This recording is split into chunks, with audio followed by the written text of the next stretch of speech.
segini? Aman. Oke, mana? Ada. Apakah ini berlian lab ground pertama di Indonesia?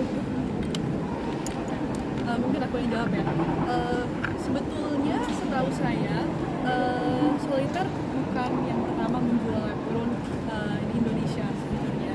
Akan tetapi yang saya bisa bilang ke kalian adalah saya menyortir berlian saya dengan baik untuk memberikan kualitas yang terbaik. Jadi menurut saya bukan masalah siapa yang lebih dulu, tapi kualitas siapa yang paling baik dan siapa yang paling bisa memuaskan customer dan mendapatkan kepercayaan dari customer untuk brand Crown seperti itu. Chelsea ini tuh dipinang sama Vero atau memang kerja sama bareng atau seperti apa sih awal mula bisa gabung di Solitaire ini? Pastinya ini adalah anak kita berdua ya. Jadi Solitaire bisa dibilang dilahirkan kami berdua sebagai co-founder. Saya juga sangat bersyukur bisa bertemu dengan Vero karena ternyata kita punya visi dan misi yang sama-sama ingin menjaga bumi, sama-sama ingin bagaimana kita bisa memberikan dampak positif untuk lingkungan, untuk masyarakat, untuk teman-teman di sekitar kami. Dan pastinya dengan latar belakang Vero yang sudah 10 tahun di industri perhiasan, ini adalah luar biasa sekali gitu. Jadi terobosan bagus untuk anak muda juga, untuk kami, inovasi baru. Mungkin dari saya sebagai public figure, sebagai aktris gitu ya, yang punya rasa sangat tinggi untuk menjaga lingkungan gitu, karena waktu itu kan juga sampai detik ini, sampai sekarang masih menjadi ambasador UNDP, United Nations Development Program. Makanya kita melihat, oh kita punya satu garis yang sama nih gitu.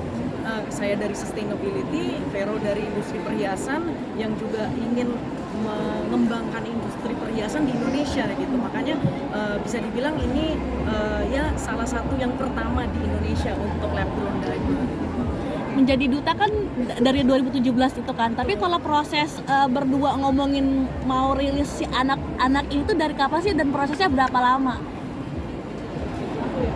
Sebetulnya untuk lab grown sendiri, sebelumnya saya bekerja di Jordan juga. Jadi kalau untuk merencanakan Solitaire sekitar mungkin setahunan kali ya, untuk segala setahun 2 tahun lah ya, untuk segala persiapannya dan mempelajari tentang bertujuan lab grown yang sangat baik. Karena saya juga nggak mau gembar-gembor lab grown kalau saya tidak memahami produk yang saya kerjakan, kurang lebih seperti itu sih. Kak Chelsea kalau sebagai co-founder nih, involve-nya di bagian apa sih? Ikut ngedesain nggak sih Kak? Oke, iya itu pertanyaan yang bagus. Jadi memang kami berdua juga memiliki selain visi misi yang sama, taste kita juga sama. Kebetulan taste-nya sama, bahkan dari warna Solitaire packaging semuanya sukanya sage green, dan juga kita juga menggunakan eco-friendly packaging juga gitu ya. Di situ akhirnya memang selain itu desain juga kita, misalnya ada yang Solitaire yang round, princess cut, marquise gitu. Anting ini juga yang desain Vero, dan ini karena saya sama Vero suka banget anting yang panjang dan juga ini sangat elegan gitu. Jadi memang kalau desain sih kadang kita berdua, kadang Vero sendiri juga. Tetapi kembali lagi memang kita punya taste yang sama dalam perhiasan. Tadi selain misi lingkungan ada juga soal seperti ngulik soal pertambangan yang memperkerjakan anak-anak gitu, karena misinya si Solitaire sendiri istilahnya untuk memangkas atau menyetop si pekerja anak itu seperti apa, boleh sharing Iya, sih? itu sangat penting ya, karena memang menjadi pembicaraan dan konflik di mana-mana gitu. Mungkin ada dokumenternya juga mengenai diamonds gitu, di mana di luar negeri yang kita tahu saat ini di Afrika gitu ya. Di Afrika banyak sekali anak kecil di bawah umur dipekerjakan di pertambangan.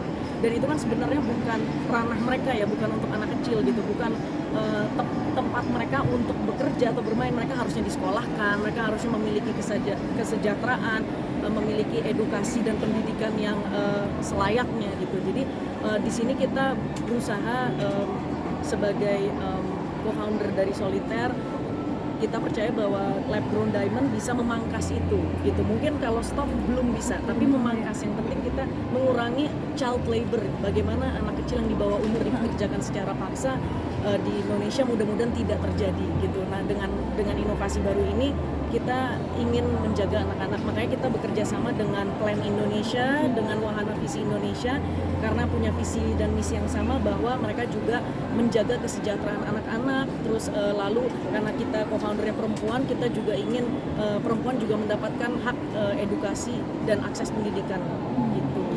Chelsea punya bisnis baru, kemudian tetap acting juga, sekarang ngurus rumah tangga. Sibuk nggak sih bagi waktu semuanya itu, Chelsea? Puji Tuhan sih bisa dikondisikan gitu, dan aku sangat bersyukur kembali lagi karena ada co-founder aku, Vero, kita saling mengimbangi, dan pastinya namanya bisnis baru pastinya kan ada ups and downs-nya, tapi kita selalu berjuang, dan yang pasti karena ini untuk tujuan yang baik juga gitu. Jadi mudah-mudahan didukung oleh teman-teman media untuk kesuksesannya di kedepan hari. Terima kasih. Ada nilai investasinya nggak sih? Kalau mungkin seperti apa? Mungkin bisa aku jelasin ya. Sebetulnya satu yang pengen saya edukasi kepada wanita dan juga sebetulnya masyarakat dengan general sih ya, bahwa berlian itu bukanlah barang investasi. Mau berlian tambang, mau berlian perak, dari tambang atau dari lab, itu bukan investasi yang tepat.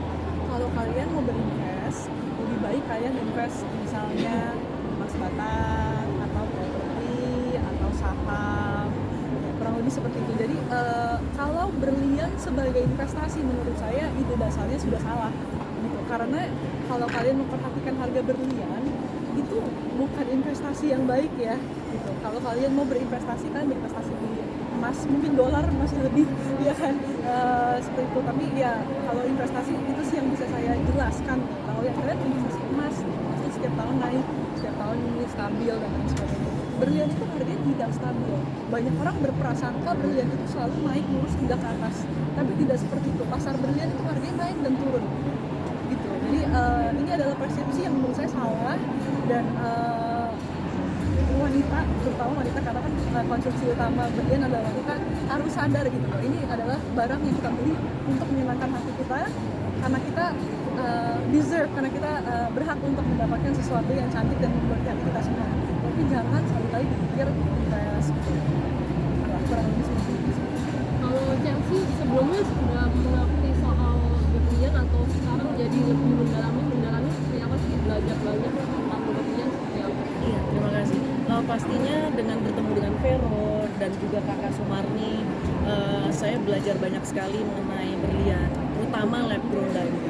Karena ini juga sesuatu yang baru ya, bahkan kalau misalnya saya sharing ke teman-teman saya, itu mereka masih nanya lab grown diamond itu apa gitu. Mereka masih banyak yang belum tahu gitu, karena memang awareness di Indonesia belum setinggi itu. Walaupun di luar negeri ini sudah menjadi nomor 1 gitu. Jadi bahkan di Bloomberg juga ada beritanya bahwa everyone is shifting to lab grown market gitu. Jadi memang untuk perhiasan industri di luar negeri sekarang mereka sudah shifting ke lab grown diamond. Jadi mudah-mudahan di Indonesia juga bisa. Untuk anak muda sekarang, lab grown diamond itu adalah pilihan sustainable yang sudah menjadi pilihan yang normal untuk engagement. Jadi ini sudah bukan sesuatu yang baru. Kalau di luar negeri ini bukan sesuatu yang baru, tapi sesuatu yang mereka memang mahal dan dibutuhkan gitu, karena ini memang sudah pilihan yang baik, dan harganya terjangkau, lebih eco-friendly. Jadi saya tidak melihat sebetulnya alasan mengapa tidak memilih lab grown diamond, terutama dari kita berdua yang sama-sama peduli sekali dengan sustainability. Satu lagi boleh terakhir, silakan. Untuk proses produksi dari jalur India Soliter sendiri itu dilakukan di Indonesia atau tidak? Terus apakah teknologi-teknologi yang ada di Indonesia ini udah mendukung untuk pembuatan lab grown diamond sendiri? Kalau fokus utama saya untuk sebuah perhiasan adalah menciptakan produk yang paling high quality buat customer. Karena kayak tadi aku udah cerita, diamondnya aja satu sortir gila-gilaan. Jadi aku tidak mau kompromi di rangkanya gitu. Nah untuk rangka memang kita bikin di lokal, tapi kita punya workshop jewelry di sini untuk after sales service, contohnya repair, chrome, polish dan lain sebagainya kalau dibutuhkan gitu. Jadi lebih ke menjaga kualitas sih, karena saya paling tidak mau mengecewakan customer.